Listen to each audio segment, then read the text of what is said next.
How could a Christian claim to be a believer in Christ, and at the same time fervently support a foreign government that makes it illegal to proselytize people to the Christian faith? How could a Christian embrace kinship with Zionist Jews whose faith denigrates non-Jews as subhuman in their revered Talmud? It is a remarkable feat of brainwashing that these questions, let alone the facts derived from them, are excluded from discussion in the mainstream media, which is, interestingly, heavily influenced by Zionist Jews as well documented by many critics. Brainwashing takes the form in this case as deliberate attempts to exclude inconvenient facts that bring to question the inconsistency of supporting the Israeli state and holding to one's Christian faith. The facts are readily available on the internet, as one may well suspect, since the mainstream newspapers, radio, and television are virtually bereft of points of view critical of Zionism, which advocates the establishment, continuation, and expansion of a Jewish homeland in not only Palestine but throughout the Middle East. Once the facts are acknowledged as substantive, one cannot but be marveled by the sheer scope of deception and brainwashing that is perpetrated by the Zionist movement. Deceived Christians hold as God-ordained claims of land in the Middle East by the Zionists, regardless of the fact that Jewish terrorists such as the Irgun massacred innocent guests at the King David Hotel in 1946 to hasten the expulsion of the British government in Palestine, leading to the establishment of the Israeli state. It would be safe to say that these deceived Christians may not know such historical facts, and sadly even when they are objectively presented to them they would probably still hold unswerving support for the Israeli state, as an article of Faith reported. Carnage of innocent Palestinian children by the Israeli military will not faze these deceived Christians from supporting the source of such atrocities, which is the Israeli government, thereby qualifying them with the oxymoronic label of Christian Zionists. Christian Zionism is a heretical set of beliefs with regard to the Christian faith, and subversive with regard to the United States Constitution. Supporting a foreign regime that habitually commits human rights violations against its Arab citizens conveys an inexcusable hypocrisy to one's Christian faith. Christ taught us the golden rule of greeting others as we would want to be treated. As a Christian, would you want a foreign government to provide financial aid to a regime that persecutes you? Would it be more Christ-like to rebuke fellow Christians that unconditionally stand by a regime that persecutes their Arab citizens? It is mind-boggling to observe the practice of unabashed promotion of the pro-Israeli view by Christians who claim that it is God's will for Arabs to be displaced from their homes for the sake of protecting Israel. The cycle of violence is best broken by the stronger party, and especially by the one that initiated the cycle of violence. The Jewish state fits the description of such a party. Prior to the establishment of the Jewish state, Arabs and Jews lived in relative harmony. People commonly greeted each other with respect as time was given for them to be familiar with each other on a day-to-day basis. Cultural differences were acknowledged between Arabs and Jews, as both parties did not impose their respective ways upon each other. In a word, people went about their business, and the society in Palestine was for the most part stable. The stability ended when the Zionists arranged with the British to broker the provision of a Jewish homeland in exchange for Zionists' active involvement to propagandize a non-interventionist American public to ally with the British against Germany during the First World War.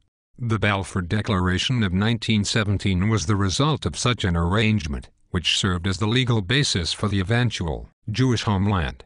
Even though the Balfour Declaration of 1917 assured that the legal rights of the Arab Palestinians will be protected, the historical end result was the exact opposite of what was expressed in the document.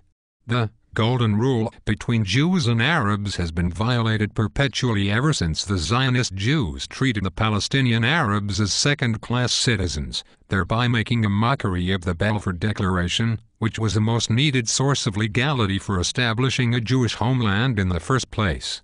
Furthermore, the blatant favoritism expressed by the United States government in continually providing the majority of foreign aid to Israel is contrary to Christ's teaching against favoritism.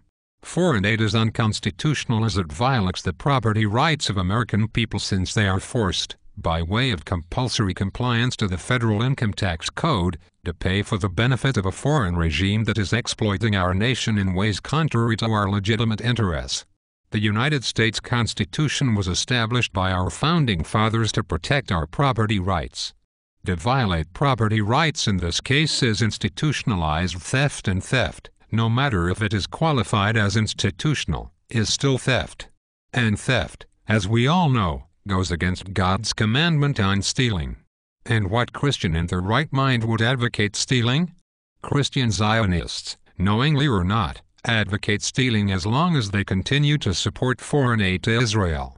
Violating the Golden Rule, favoritism, and supporting theft are unchristian and cannot be practiced without hypocrisy. Christian Zionists, by carrying out such actions described above, are acting hypocritically and are in need of rebuke from fellow Christians such as this writer. I for one would rather be rebuked for unchristian acts than to be left alone to act in ways contrary to Christ. It is noteworthy to remind the reader that President Kennedy had an even-handed approach to foreign policy towards Israel and its Arab neighbors. In other words, he did not play favorites in his foreign policy. Kennedy was against arming Israel with nuclear weapons, and the same approach applied to the Arab nations as well. The Prime Minister of Israel at the time, Ben-Gurion, hated Kennedy for not siding with Israel. The writer Michael Collins Piper convincingly stated in his book, Final Judgment, that Mossad, the intelligence agency of the Israeli government, was involved in Kennedy's assassination.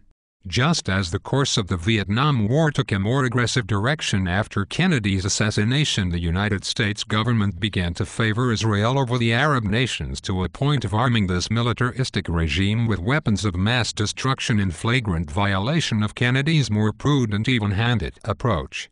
Today the neoconservative branch of the mainstream news media speak of the nuclear standoff between the United States and Iran so as to conjure up imagery of warheads pointing at our direction from this Islamic country, while Israel is the only nation in the Middle East that possesses such warheads, as it still refuses to be a signatory of the Nuclear Non-Proliferation Treaty.